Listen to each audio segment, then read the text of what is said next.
Punta tayo ngayon sa May Kawayan, Bulacan. Kasama natin siyempre si Congressman Robby ng TODA Party List. Ang ito yung mga TODA. Ito ang isa sa mga tutulong sa inyo, sa mga hinaing nyo, sa mga gusto nyong iparating. Lalo na pag nasa Kongreso na ang ating butihing Congressman Robby ng TODA Party List. Kaya po tayo pupunta ron, makikipag-friend ko tayo sa mga TODA at personal nilang makakausap si Congressman Robby at malalaman nila ang sagot sa bawat tanong nila. Kaya abangan nyo kami dyan sa May Kawayan, Bulacan. Kaya ito, pabiyahin na kami. Ayan ang mga TODA. Ayan.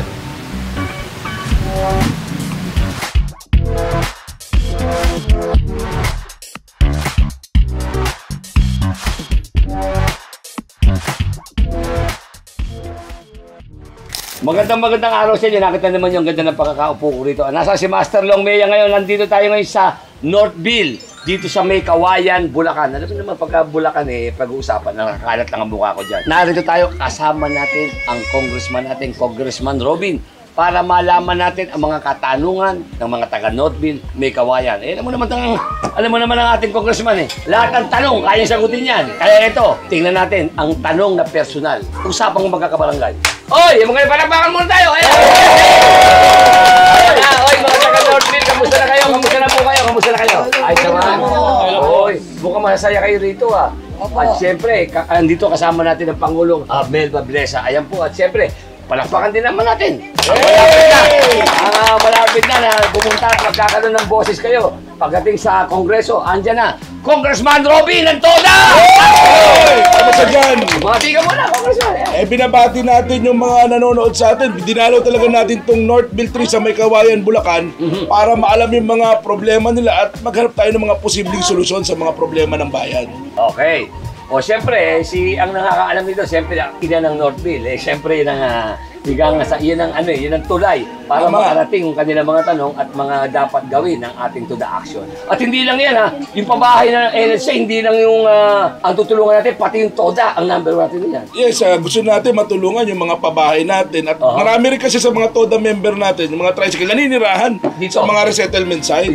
Madam Pangulo, ano ba mga tanong mo dyan? Ayan, tabi mo na ang ating Congressman Robby. Kasi po, kay Kong, siyempre, yung mga sa party list, bihira yung nagbibit-bit ng interes ng mga mamamayan, lalo na dun sa resettlement site. Ang tanong po namin, kasi siyempre, from doon kami sa Riles, dinala kami dito, mga nasa 18 years na kaming nandito. Wow, matagal na rin.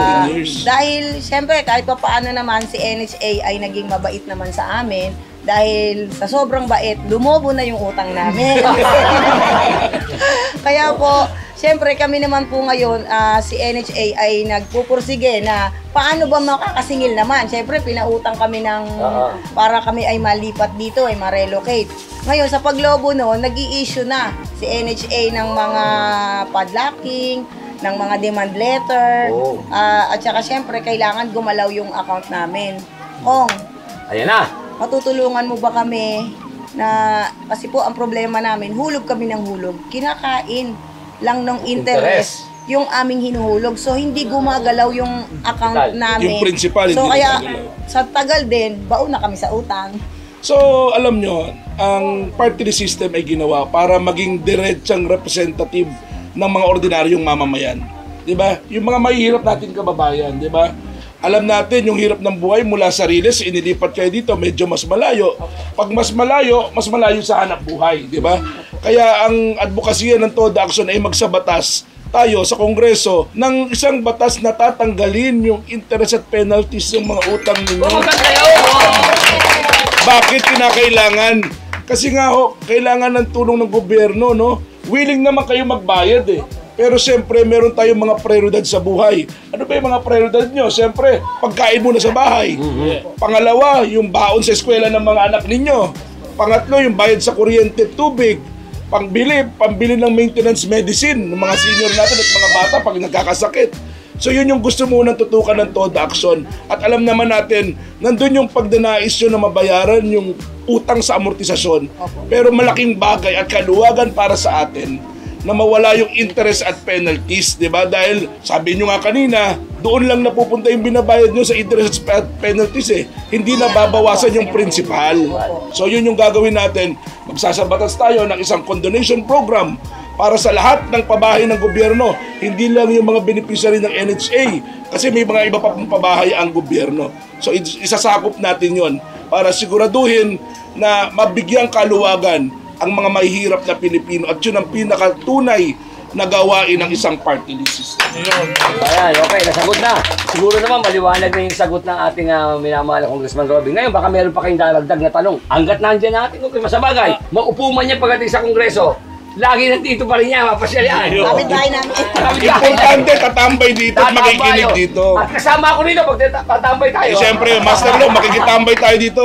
Ayan na, Madam President, nakita nyo, baka meron pa kayo itatanong. Itanong nyo na lahat kay Congressman para alam lahat ni Congressman yan. May tatanong ka pa ba, boss? O sige, tanong nyo, ano ba yan? Congressman, paano po ba kaya kami matutulungan para maging mahunggad ang aming pamumuhay? Ayun. Alam niyo yung pamayanan natin kinakailangan kumpleto at inklusibo. Napakahalaga ng mga institutional na mga centers tulad ng daycare center para sa mga bata, health center para tugunan ang ating pangangailangan sa kalusugan. Kinakailangan rin ng opisina ng HOA. Importante yung opisina ng HOA para siguraduhin na yung ating mga miyembro dito may pupuntahan sa oras ng pangangailangan, no? Kadalasan kasi ang HOA tumutulong na rin sa katarungang pambarangay, di ba? So, mahalaga yon, no? Yung mga covered court natin para sa sports ng mga kabataan at pag meron tayong lugar para sa community gathering. Yan yung mga tututukang isaayos ng TOD Action Party List. Alam naman natin yung mga kalsada natin, medyo nagkakaroon na ng problema dahil sa tagal natin dito. Yung mga kanal natin, kailangan na ng maayos na sistema, declogging, di ba? At palakihin pa yung mga kanal natin. Tutugunan niya na TOD action sa Kongreso. Wow naman! Kompleto pa ito. Baka pala practice na practice ito ha. Oh, boss, kanina ano may tanong mo? May dadagdag pa ako. Sige. Yung tanong po ng aming kung paano po kayo matutulungan in case po sa mga meron kami health emergency. Importante yan dahil alam niyo naman dahil sa distansya natin, sa number ng populasyon natin dito, malaki yung populasyon natin, importante na meron tayong sapat na ambulansya. Tama. Diba? Tama. Para makakarating tayo sa pinakamalapit na ospital. At parte rin ng advokasya ng TOD Action na magkaroon tayo ng mga mega health center, di ba? magaling, no? Na may gamot, may doktor, at mas mahabang oras. Yun. Kasi importante dito yung oras no? Emergency cases na yung mga basic na sakit na address natin. Halimbawa, simpleng ubo, simpleng lagnat, merong doktor na kaya mag-check up sa atin. Hindi na natin kinakailangan pa pumunta sa malalaking ospital para ma-decongest rin yung mga malalaki nating ospital. Ma'am, tanong ko lang, Pangulo, ilan ba kayo lahat na populasyon? Ilan ba kayo natin naninirahan? Nasa na po kami, 21,000. 21,000? 21,000 dahil ang unit nila dito may 3,000 unit Oo. So alam naman natin ang pamilyang Pilipino, hindi po pwedeng dalawa, tatlo lang yan. Alam mo naman tayo. Paramihan tayo. Minsan nagiging libangan na yun eh. Hindi. Pangulo ko, sige Pangulo. Baka lang po kung baka pwede, sa laki po kasi nito, ang isa pa sa mga problema namin sa facility ay marami po laging may namamatay dito. Wala po kaming burulan. Alam naman natin yun. Importante rin yun, no? Parte ng mga community facilities, nga dabi kong inklusibo. Opo. Para sa buhay, pwede rin para sa patay. Diba? Dahil alam naman natin ang pamilyang Pilipino, pinapahalagaan natin ang buhay at pamilya. Diba? Salamat po. Ayan, siyempre, hindi maraming salamat. Siguro lahat ng katanungan nyo, tulad nga ng sinabi ko kanina, magtulong-tulong tayo, ando the action, makarating sa dapat makarating, mapunta sa Kongreso para magkaroon ng boses. Ang lahat, lalo-lalo na itong mga nakatira rito sa ganito. Importanteng walang maiwanan. Walang maiwanan. Nagka-okay na tayo, masaya. Okay na ba? Okay, sige, salamat. Uy, teka, pamilya sa akin to, dati kang startman ah. Magandang umaga, Master. Congressman. Good morning. Maraming salamat sa NHA. Ngayon, may sarili na akong bahay. Ibig sabihin dito ka na rin nakatira sa NHA, nagkaroon ka na ng bahay. Dati nga nakatira ka sa, pasensya na, sa mga squatter. Ngayon, nandito ka na. Oo, maraming salamat sa NHA. May sarili na akong bahay. Okay. At sa katunayan, Congressman at saka Master Long, ako yung batas sa bahay namin. Ikaw ang batas sa bahay nyo. Siyempre naman kung sa kanila Siyempre, katawan katawan Oo, siya ang batas sa bahay nyo.